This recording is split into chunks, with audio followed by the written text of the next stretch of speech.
जब जंग यमामा के मैदान में 700 हाफिज कुरान का खून बहा तो एक सहाबी के जहन में एक ऐसा खौफनाक सवाल आया जिसका जवाब अगर न मिलता तो शायद आज हमारे पास कुरान महफूज न होता।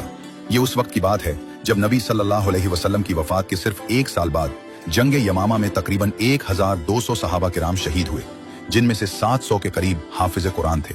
ये बात समझना जरूरी है कि उस जमाने में कुरान किसी एक किताब में नहीं था, वो बिखरे हुए मवाद पर लिखा हुआ था, जैसे खजूर की शाखों पर, चमड़े के टुकड़ों पर, पत्थर की सिल्लों पर, ऊंट या बकरी की हड्डियों पर, और सबसे बढ़कर सहाबा किराम के सीनों में महफूज था। जब जंग यमामा की खबर मदीना पहुंची तो हजरत उमर फारूक रजी अल्लाह अन्हु के जहन में एक खतरनाक सवाल आया।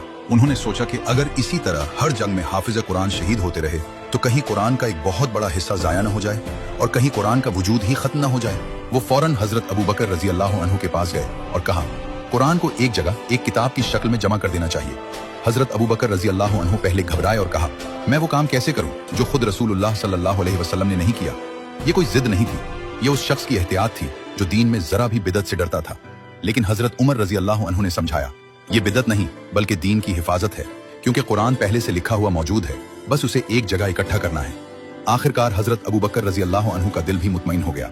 इस काम के लिए हजरत जैद बिन साबित रजी अल्लाह अन्हु का इंतखाब किया गया। हजरत जैद रजी अल्लाह अन्हु कातिब वही थे, यानी नबी सल्लल्लाहु अलैहि वसल्लम के सामने कुरान लिखते थे। वो हाफिज कुरान भी थे। नबी सल्लल्लाहु अलैहि वसल्लम ने अपनी जिंदगी के आखिरी दिनों में पूरा कुरान एक बार फिर दोहराया था और जैद रजी अल्लाह अन्हु उस वक्त भी साथ मौजूद थे। जैद रजी अल्लाह अन्हु का तरीक़ेकार इंतहाई सख्त और मोहतात था। उन्होंने हर आयत के लिए 2 शर्तें लाजमी करार दी। पहली शर्त यह थी कि वो आयत नबी सल्लल्लाहु अलैहि वसल्लम के जमाने में लिखी हुई मौजूद हो, यानी कोई शख्स घर जाकर खुद से लिखकर न ले आए, बल्कि वो कागज, हड्डी या चमड़ा सामने रखो जिस पर उस वक्त लिखा गया था जब नबी सल्लल्लाहु अलैहि वसल्लम जिंदा थे। दूसरी शर्त यह थी कि कम से कम 2 सहाबा गवाही दें कि हमने ये आयत खुद अपने कानों से नबी सल्लल्लाहु अलैहि वसल्लम की ज़बान मुबारक से सुनी है। इन दोनों का एक साथ होना जरूरी था, तब जाकर वो आयत कुरान में शामिल की जाती थी। इस पूरे अमल में एक बहुत दिलचस्प वाकया पेश आया। जब सूरत तौबा की आखिरी 2 आयात की बारी आई तो पूरी तलाश के बावजूद वो आयात सिर्फ एक सहाबी हजरत अबू खुजैमा अंसारी रजी अल्लाह अन्हु के पास लिखी हुई मिली। अब मसला ये था कि शर्त 2 गवाहों की थी और तहरीर भी सिर्फ एक के पास थी। लेकिन यहाँ एक खास बात याद आई।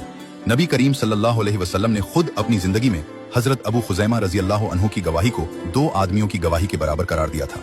ये एक खास एजाज था जो नबी सल्लल्लाहु अलैहि वसल्लम ने सिर्फ उन्हीं को दिया था। इसलिए उनकी अकेली गवाही और तहरीर को काफी समझा गया और वो आयात कुरान में शामिल कर दी गई। बाद में हजरत उस्मान रजी अल्लाह अन्हु ने हजरत हिफ्सा रजी अल्लाह अन्हा से कुरान का वो असल नुस्खा मंगवाया और उससे कई नकलें तैयार करवाकर मुख्तलिफ शहरों में भेज दी।